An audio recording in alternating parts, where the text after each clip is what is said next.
Bienvenidos, queridos amigos, a esta segunda temporada del podcast de Baila Mi Rey, donde entrevistamos a los creadores que están en el epicentro de la música, algunos no necesariamente con éxitos, pero que forman parte del catálogo, en algunos casos del playlist de nuestras vidas, pero también que han participado de diferentes maneras en la música. Hoy es el caso de uno de el invitado que hoy tenemos, que independientemente de que tiene su grupo, pues es compositor, es productor, ha estado en la industria en varias partes, desde una compañía de discos, desde la parte artística, la dirección artística, la parte comercial, y bueno, el disco como era la industria hace 30, 40 años. Abdul Burgos, del grupo Llama y Azul, ¿cuántos años en la industria, Abdul? Ya cerca de 40 años, nosotros nos iniciamos cuando salimos de la preparatoria en el estudio de los socios del ritmo como ingenieros de grabación. Ahí por Vallejo. Ahí estaban en la colonia Prado Vallejo. Ahí fue donde nos iniciamos. Como ingeniero de grabación. Como ingeniero de grabación. Y ellos tenían un sello. Sí, uno de ellos manejaba una marca que se llamaba Socio Discos, pero personal, digamos así. Que había algún grupo que necesitaba que saliera con un sello, pues Luis Antonio le prestaba la marca. No es que fuera a posicionarse como una disquera, pero los apoyaba con su marca. Un sello productor, digamos. Digamos así, personal. Y luego de ahí... De allí pues hubo la necesidad de brincar a otros lugares y tuve la fortuna de recorrer muchos estudios de grabación. Llámese el de los Babies, que se llamaba EMSA, Golden, Marco Antonio Solís, Marco Musical, en Pirles, en Gas, Auvisión. Estuve en varios estudios ejerciendo. Tuve la fortuna de grabar a grandes artistas que aún hasta la fecha siguen siendo el top. Bueno, y como compositor, ¿cuántas obras tienes? Como compositor grabadas ya tengo más de 100 canciones, si no es que 200 canciones ya que me han grabado. Entonces eres compositor. Compositor. Músico ejecutante. Tanto como músico, no. Me gusta la guitarra para armonizar mis canciones. Pero si me dicen, vamos a echarnos una de José José, pues no le voy a atinar. Lo mío es básicamente la dirección. ¿Y cantas? Dice que canto, pero en el grupo cantamos 3, 4 canciones porque no hay tiempo para estar asimilando todo. Entonces yo tengo a mis 2 cantantes en la agrupación. Oye, a ver, pero compones, haces las armonías, produces.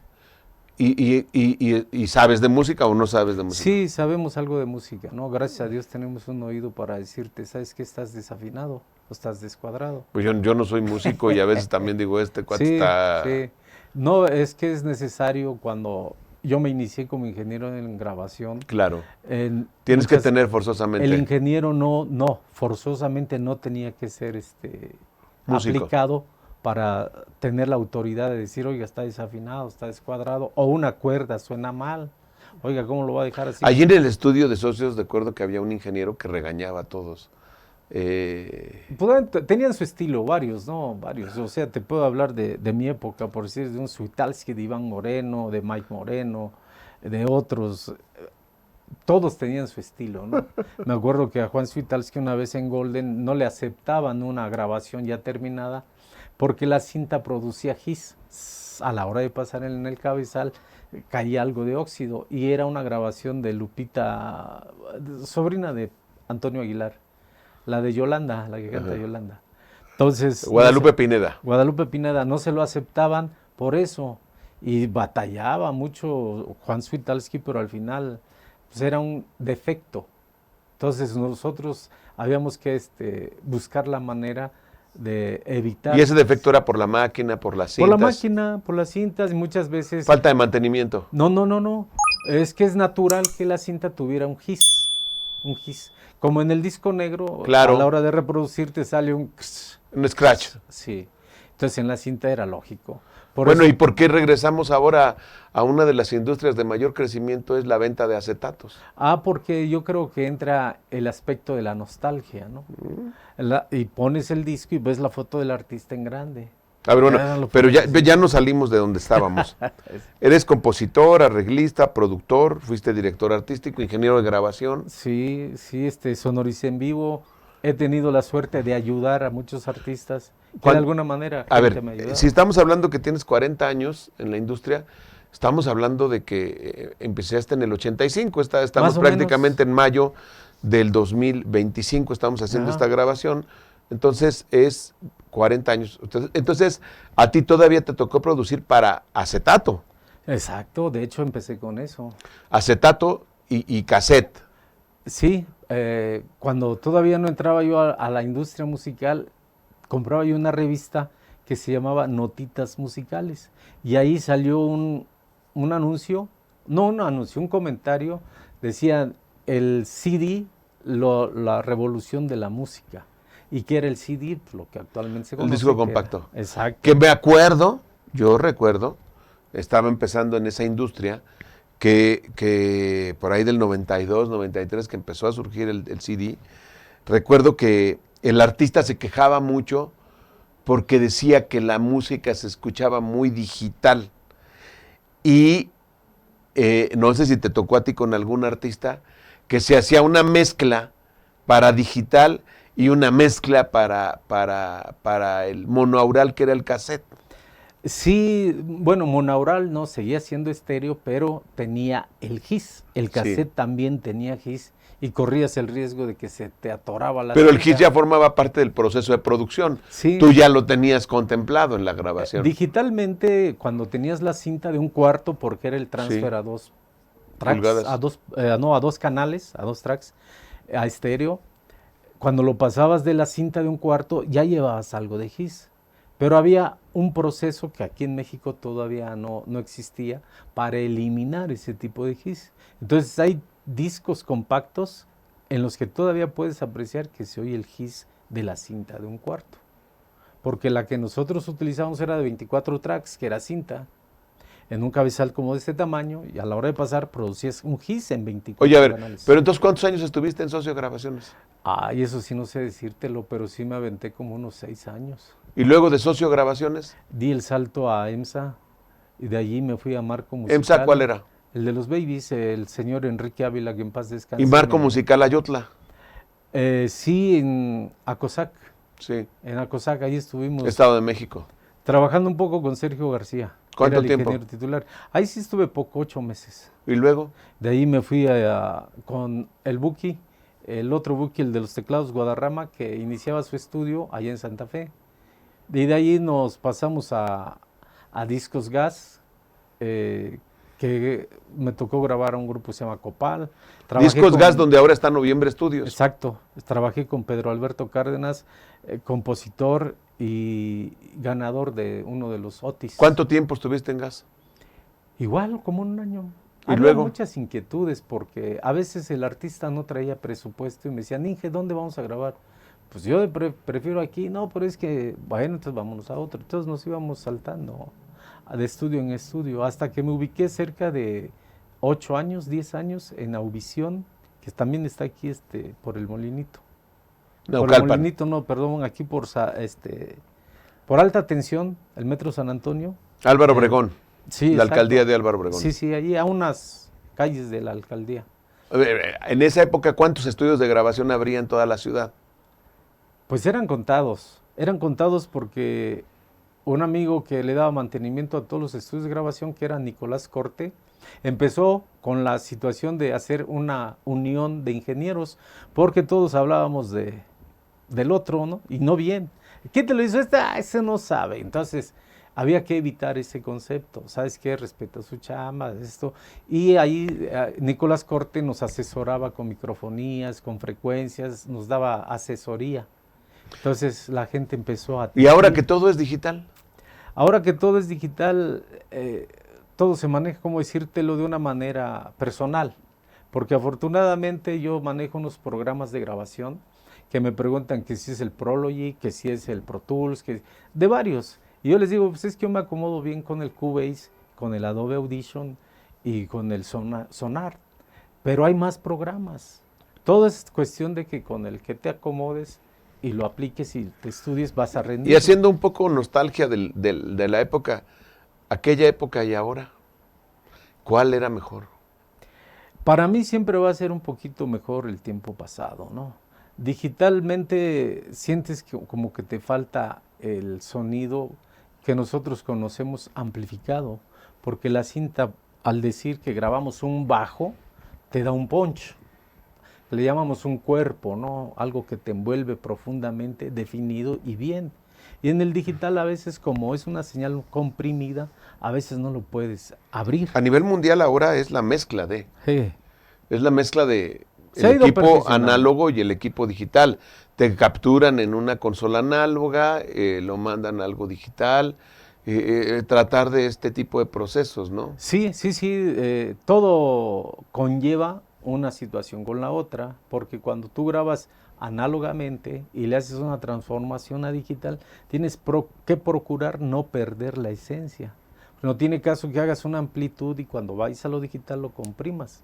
Sin embargo, ahorita con los excitadores, toda la situación que se te da digitalmente en casa, porque pues ahí lo tienes en un programa, ya no es una sala grandota con consolotas y todo eso, te ayuda bastante, te ayuda a obtener pues, algo óptimo, algo que no tengas que decir, no se compara con lo que se grababa antes, no, sí se puede comparar y puedes decir, estoy satisfecho. Bueno, entonces de ingeniero de grabación, de director artístico, de productor, ¿en qué momento te haces dueño de un grupo musical? Que es ya Maya Azul. Pues no sé si yo inicio como ingeniero de grabación, pero después surge la inquietud de que llega un momento en que el director artístico de X grupo o de X artista te fastidia de que súbele aquí, que bájale allá, a la batería bájale un poco, ponle más agudos, te fastidia que alguien te lo esté diciendo. Entonces llega un momento en que yo digo, bueno, pues mejor produzco yo y lo hago como yo quiero. Si suena bien o suena mal, pero es mío. Y de ahí surge mi inquietud de hacerme productor y tuve la suerte de producir por primera vez a Miguel Gutiérrez el Lobo, Claro. que tuve la suerte de hacerle 2 discos. Y también Pero eso produje... ya fue acá en... Ahí en Socios, monté bueno, salimos de ahí, pero no significaba que no volviéramos. Volvíamos a todos los estudios. No, pero ese estudio y la grabación, yo recuerdo que esas de Miguel las distribuía Bueno, Miguel. no, bueno, se hizo una para Miguel García, de Discos Masterio, y la otra se la hice al señor Gilberto Gutiérrez. ¿Cuál fue el que hiciste la de y nos dieron las 10? En Bueno, mariachi. Y nos dieron las 10, te puedo platicar la historia porque tuve la suerte de grabarla. Sí. Era una tarde X y llega Miguel Gutiérrez con el maestro Antonio Flores, arreglista de mariachi, que era tipo así Rigoberto Alfaro, Sí, sí, Rodríguez de Híjar. Y venían con un mini mariachi que era nada más el guitarrón, una guitarra, una vihuela y un acordeón, sin trompetas. Y a mí me tocó la suerte de grabarlo porque con Miguel Gutiérrez nos llevábamos bien.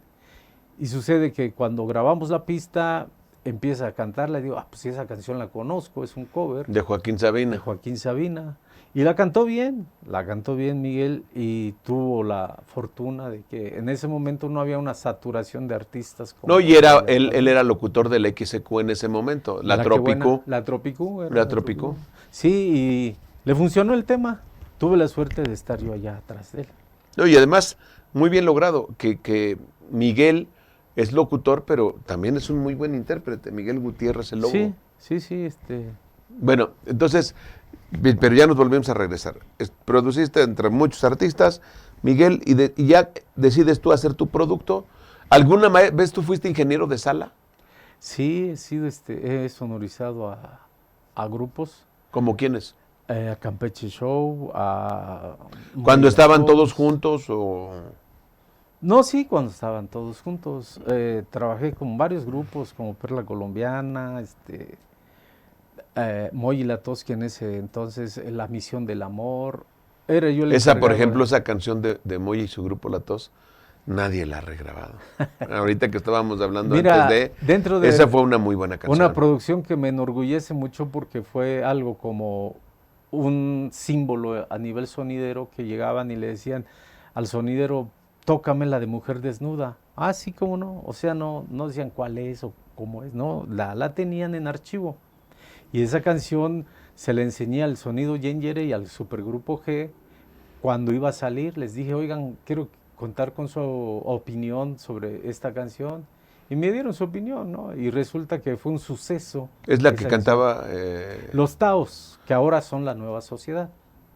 Yo tuve la suerte de que me grabaran mis canciones y ese tema fue un parteaguas para ellos. ¿Y vives de las regalías de compositor? No, la verdad, como regalías como compositor no te deja estar subsistiendo de una manera decorosa, ¿no? Necesitas tener colocado temas. Por decir, hay un amigo que yo le ayudé a poderse colocar, no directamente, pero de alguna manera, al de los zapatos viejos que grabó Gloria Trevi, se llama Oscar Mancilla. Él tuvo la suerte de andar con Andrade y darle el tema a Gloria Trevi. Y un día le pregunté lo mismo que tú me estás comentando, de que, oye, ¿cómo te fue con regalías? Él me dijo que en su momento pues, esa canción le dio como para comprarse 2 Mustangs del año, que era como 2003 o 2000, tal vez 2001, 2003. Dice, no, sí me dejó, pero actualmente no sé qué tanto le dejé y ya ves que hasta se hizo película.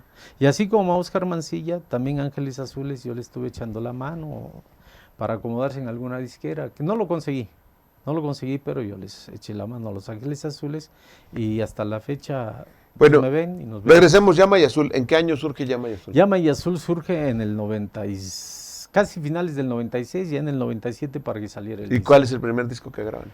El primer disco es Mujeres Andinas. Mujeres Andinas, que cuando yo se lo presenté a la disquera, era... ¿Qué disquera era? Masterio. A mí, yo tenía mucha confianza con el dueño, que era... Con Miguel. Don Miguel García, sí, en paz descanse. Y estaba el señor Da Silva, Alberto Da Silva, gerente de ventas, y otra persona que no me acuerdo quién es, pero le decíamos Willy. Y le digo, oiga, le hablaba yo de tú, oye Miguel, tengo en la cabeza este concepto que es Mujeres Andinas, y él se ríe, porque dice, parece como si fuera Mujeres Divinas, pues empieza a reír, y digo, bueno, son puros nombres de mujer, y quiero grabarlos en cumbia andina. Y me dice, ¿y cuánto necesitas? Creo que en ese entonces, le dije, pues 30,000 pesos, porque hay que pagar estudios músicos. Ya, pero no te tardes. Y nos metimos en friega y en 15 días... ¿Qué había de referencia de música andina en ese momento en la radio? Pues del único grupo que yo conocía en ese entonces eran los Asquis. Los Asquis. Sí. No estaba Yairas, no estaba Saya, no estaba Estrellas Andinas. Andy Kiru. Menos, Andy Kiru fue después, mucho después de Llama y Azul. Afortunadamente me rodeé de músicos porque yo le estaba ayudando también, como siempre trato de hacerlo, a un grupo que se llama Perla Colombiana y que en ese entonces era dirigido musicalmente por Esteban Hidalgo. Y yo le digo a Esteban Hidalgo, vamos a hacer un disco andino, necesitamos hacer adaptaciones. ¿Y él te dio canciones? No, las canciones las puse yo. ¿Y la de Claudia? La de Claudia es algo casual, porque cuando el disco era de 16 temas, y cuando ya se terminaron de grabar los 16 temas en un receso de comida, yo le digo a Esteban, oye, necesito que arregles esta canción. ¿Cuál canción? Oralia, que es una canción que le compuse a mi esposa desde hace años, le dije en ese momento. A ver, cántamela, ya se la medio canté, y dice, pinche Abdul, perdón por lo de pinche. Entonces ya la montó, la grabamos, y cuando la estamos terminando me dice, no seas gacho, grábame una canción a mí. Le digo, Esteban, pero que traiga nombre de mujer. Y él me la canta y no traía nombre de mujer. Entonces él la empieza a cantar y le hago la seña, ahí mete el nombre. Él dice, Claudia. Creo que al final supe que así se llama su hija. Y le puso en una parte de la canción, yo te quiero mi vida, Claudia, eres mi amor. Y así se grabó el tema de Claudia. Que afortunadamente... Pero en ese momento no pegó. Cuando salió el disco empezó a funcionar porque me habla la disquera y me lo dice y me empiezan a solicitar fotos del grupo que no existía, entonces... ¿Quién grabó las voces en esa época? En esa época Carlos Martínez fue el que se ofreció a cantarlas. ¿Qué era la voz de la Perla? Gabriel Leiva y el mismo Esteban. ¿Y entonces esa canción quién la cantó, la de Claudia? Claudia la cantó Carlos, Charlie Martínez. Y que él hizo después su grupo Corazón Colombiano. Bueno, hubo una división ahí con la historia de esos grupos, se dividieron y fue cuando nació Corazón Colombiano. Y Corazón Es el que se pintaba el Colombiano, pelo de güero, ¿no? pues no, ese fue el cantante Marco. Ah, Marco, sí. Sí, Marco Madrigal, es el cantante. Entonces de ahí fue que ya se separaron y cada quien tomó su rumbo, ¿no? Pero la situación de Llama y Azul es que cuando me piden fotos del grupo, reunimos a Ángel Jiménez, que todavía está en el grupo, que es el que grabó las quenas, y Esteban invitó a su hermano, yo invité a otro que tocaba el charango, que era Ramiro Pérez, y fuimos al estudio fotográfico y nada más eran 4 elementos. Y Esteban me empuja con el grupo y me dice, ahora tú también retrátate. Le digo, no, yo no, a mí no me interesa eso. No, sí, porque ¿cómo van a salir 4? Tú métete para que salgan más. Y pues ahí me metí. Y ya cuando me ven en la compañía de izquierda, dice, oye, ¿tú qué onda? Pues ya ahí está, así es el grupo, se llama Llama y Azul, porque Esteban sugiere que se llame Llama. Y yo le digo, bueno, no le voy a poner Llama y Abdul, porque suena sangrón, pero le voy a poner Llama y Azul. Y así es como se quedó Llama y Azul. En vez de decir Llama y Abdul, pues nada más decimos. ¿Cuántos discos grabó en aquella época Llama y Azul? En aquella época hicimos 2. Hicimos Mujeres Andinas volumen 2, y que ya no se lo di a esa misma compañía, porque quería yo entrar a Fonovisa. Y después de largas de que mañana, que pasado, nos regresamos a Masterio y salió ahí en Masterio Mujeres Andinas volumen 2.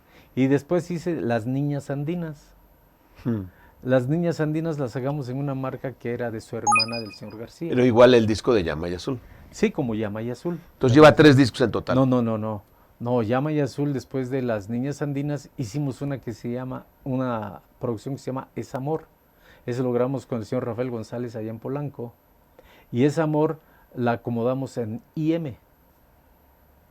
Y después de ese disco hice la del Hombre Lobo para EMI Latin en Estados Unidos. Pero la de Lobo Hombre en París.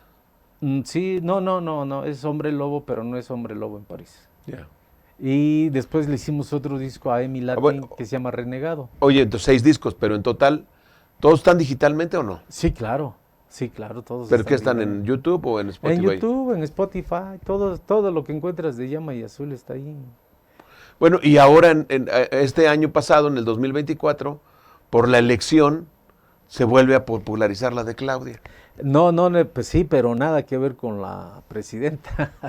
No, bueno, yo en lo particular conocí la canción en un video político. Cada quien su algoritmo.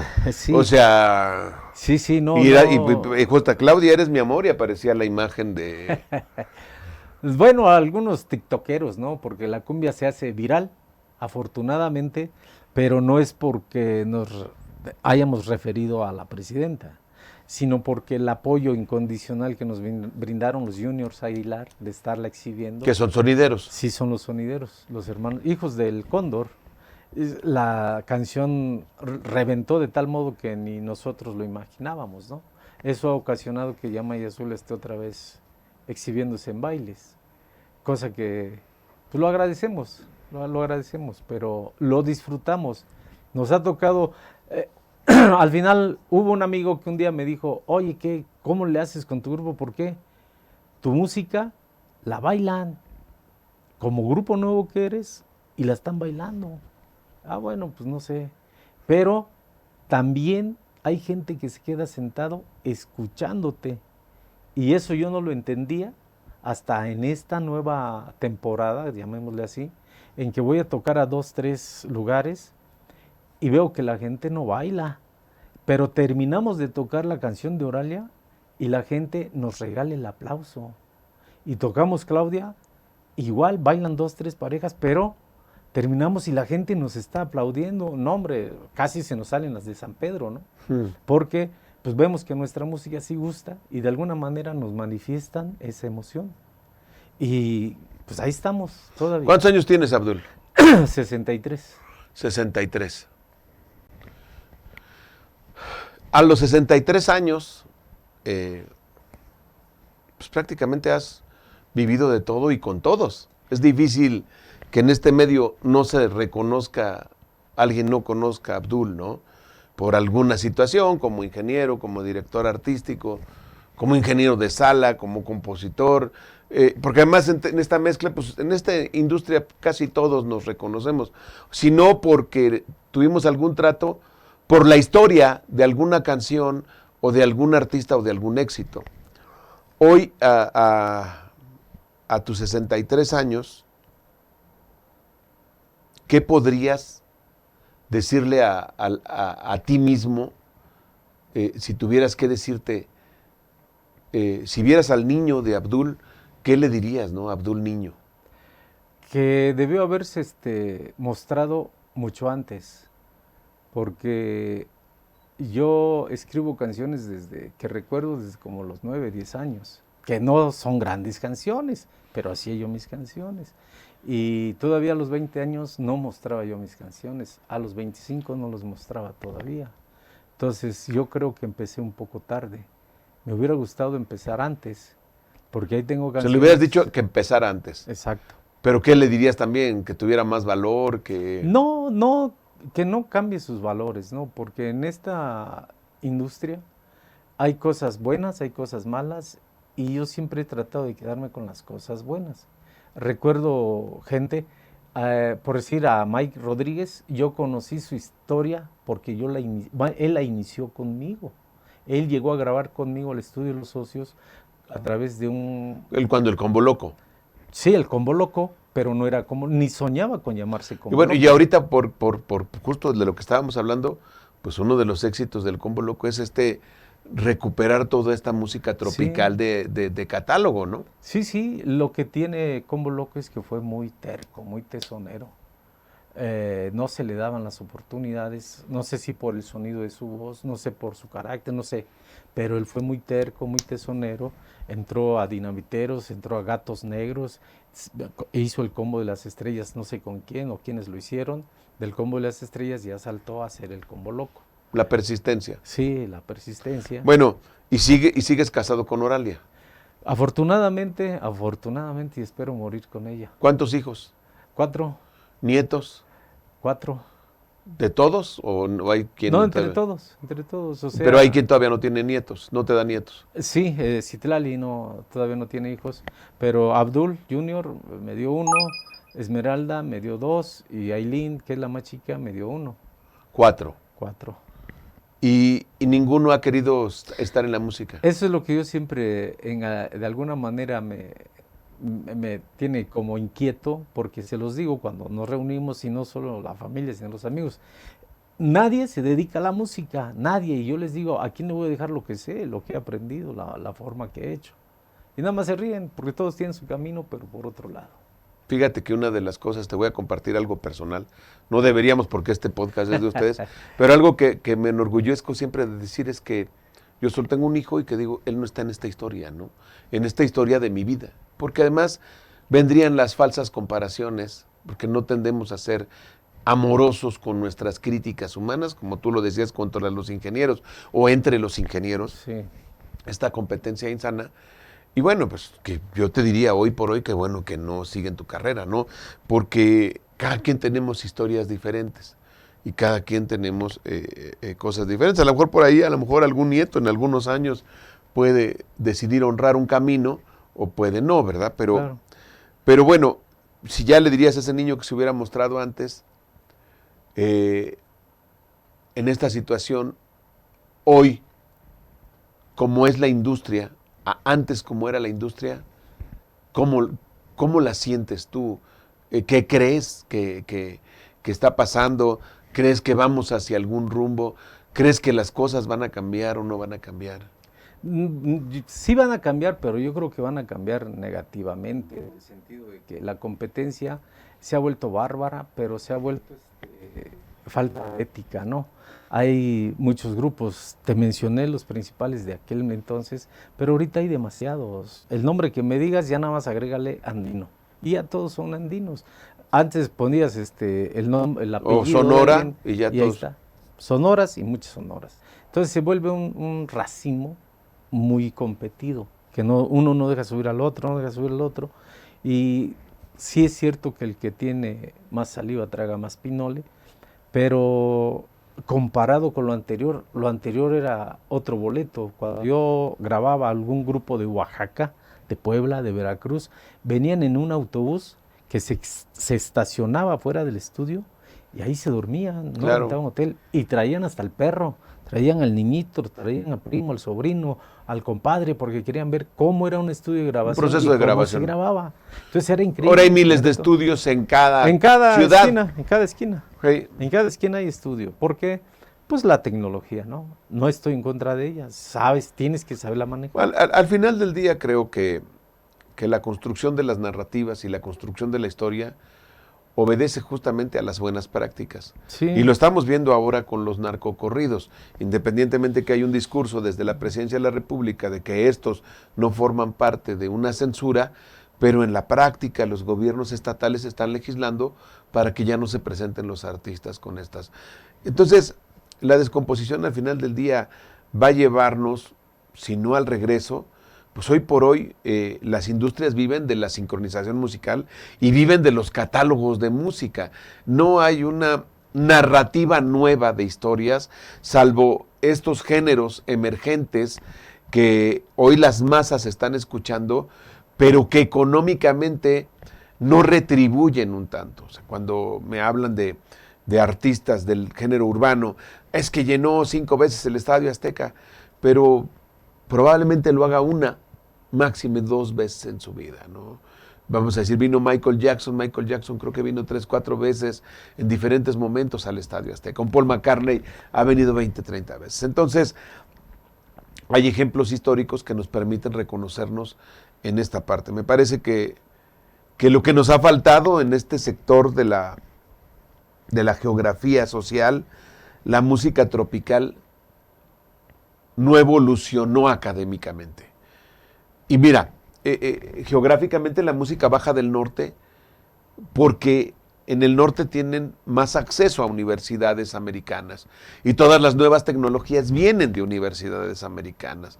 Entonces, están más familiarizados con los objetivos de estas tecnologías informativas y de comunicación. Entonces, me parece firmemente, te lo digo, el problema de la música tropical no es que se consuma, no se esté consumiendo, no, se consumen demasiados. Si hay 50 sonoras dinamitas, si hay 10 sonoras santaneras, y todas tienen trabajo los fines de semana, la música tropical tiene focos de exposición. Lo que no tiene es una consolidación académica que le permita generar esfuerzos que incidan en lo que las necesidades del consumo. Vemos a Mike Rodríguez, me sorprende ver su agenda y hay veces que trabaja diario, hay veces que tiene 35 fechas en un mes. Hoy por hoy no creo que un artista tropical esté trabajando tanto, salvo los grandes, ¿no? Pero vamos, esto es lo que te dice que NSA es del mercado y que al final del día las mayordomías se mueven por el mercado de nostalgia. Yo voy a traer a la orquesta de Carlos Campos porque la trajo mi bisabuelo, mi abuelo, mi papá y ahora me toca a mí. Y se convierte en tradición los artistas que estuvieron en aquel momento, Guacerina y su danzonera. A lo mejor ha llegado gente contigo y te dice, Mazul, oye, mi papá los trajo a ustedes hace 25 años, ¿no? Pero no podemos vivir de una nostalgia. Y me parece que no hemos sabido empatarnos en estas nuevas corrientes de tecnologías y de acceso, pero tampoco hemos dejado de reconocernos en el mercado. Porque antes, al existir tantas compañías de discos formales, pues había una competencia y sabías qué era lo que se estaba vendiendo y tenías un termómetro. Hoy lo digital puede ser tan falso como tan real.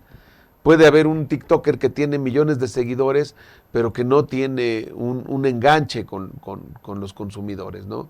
Entonces, hay percepciones que tenemos e ideas, qué tan importante es 1 millón o qué tan importante son 50 millones de reproducciones. Entonces, es también como esta parte efímera, donde a veces lo digital te dice o no te dice, o que solo te marca un view hasta que tú ves más de 30 segundos de una canción. Y entonces es la permanencia y es el tiempo y surgen nuevas tecnologías. Y bueno, pues es un constante aprendizaje, ¿no? Sí, la música es extensa, en una palabra es extensa. ¿Por qué es extensa? Porque hay muchísimos géneros, tú los que estás diciendo.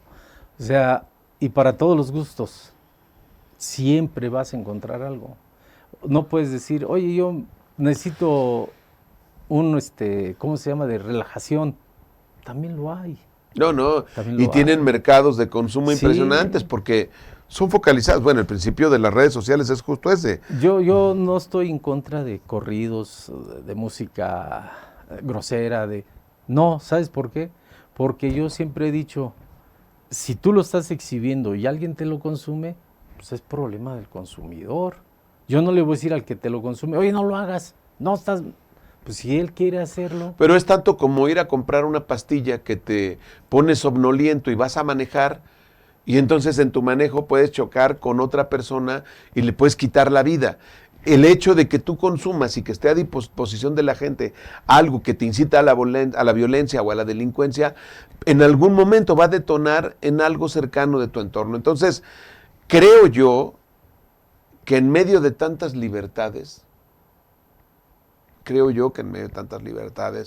porque lo que el Internet es que nos ha vendido un falso acceso a la diversificación, porque de que tienen censura, como el periodista se autocensura. Sí, claro, sí, pero yo vuelvo a lo mismo, ¿no? ¿Por qué consumes Coca-Cola?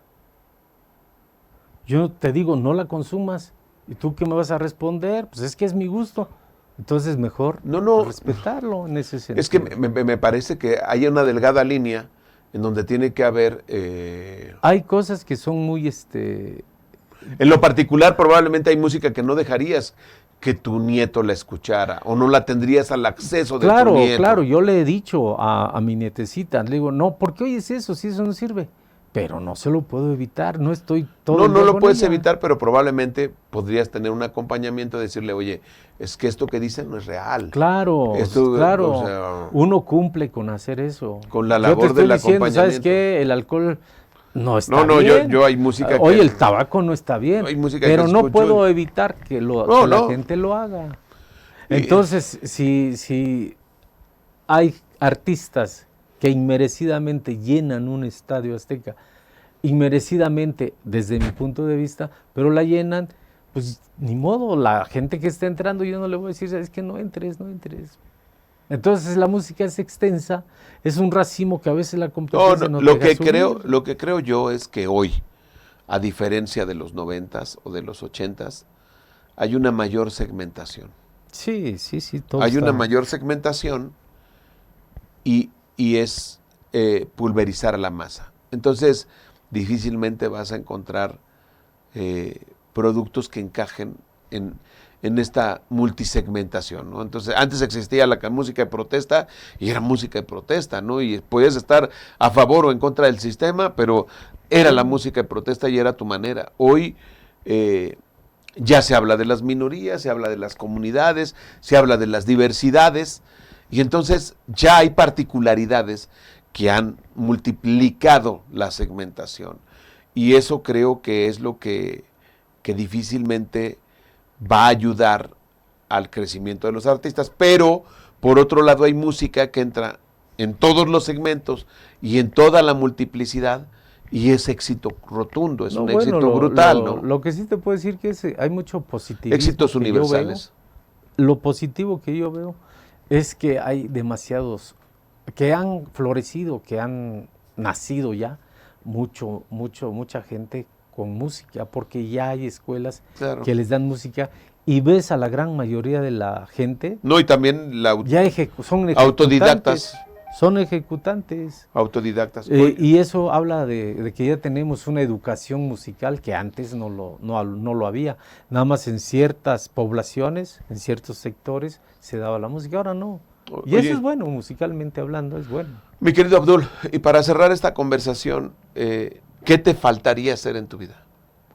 ¿Qué me faltaría hacer en mi vida? Pues todavía me faltan muchas cosas. Que Dios quiera y pueda yo hacerlas, ¿no? O sea, yo sé que todas las canciones que tengo escritas no van a poder salir a la luz sin que en que yo las vea, no. Pero voy a tratar de... ¿Y sigues escribiendo? Claro, de hecho la producción nueva del Llama y Azul, pues todas las canciones son mías excepto una. Y tengo aparte otras pendientes que tengo ya, otros encargos que me piden. Y bueno, no voy a poder sacar toda mi música, cosa que sí me gustaría hacer.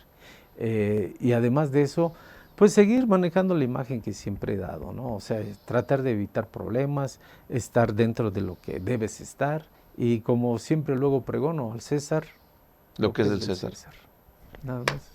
Abdul, te agradezco mucho. No, al contrario, un agradecimiento al señor Carlos Lima de Baila Mi Rey, porque son pocas las oportunidades de estar contigo. Ya estuve en la Arena Ciudad de México, que es uno de los videos que más satisfacciones nos da, y estar aquí otra vez pues, sigue siendo un placer.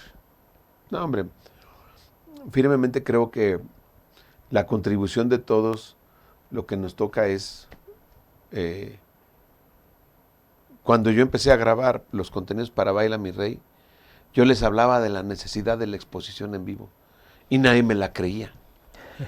Hoy todos ya lo hacen. Entonces, Bueno, tuve la suerte de que tú me dieras la chamba de mezclar esas grabaciones para que sonaran bien, sonaran real y que sonido real capturado en vivo. sí, la gente viera que realmente sí era el grupo. Abdul, muchas gracias. No, gracias a ti y esperemos que no sea la última vez. Claro que sí, gracias. Gracias a todos ustedes y estamos en esto que es la segunda temporada del podcast de Baila Mi Rey.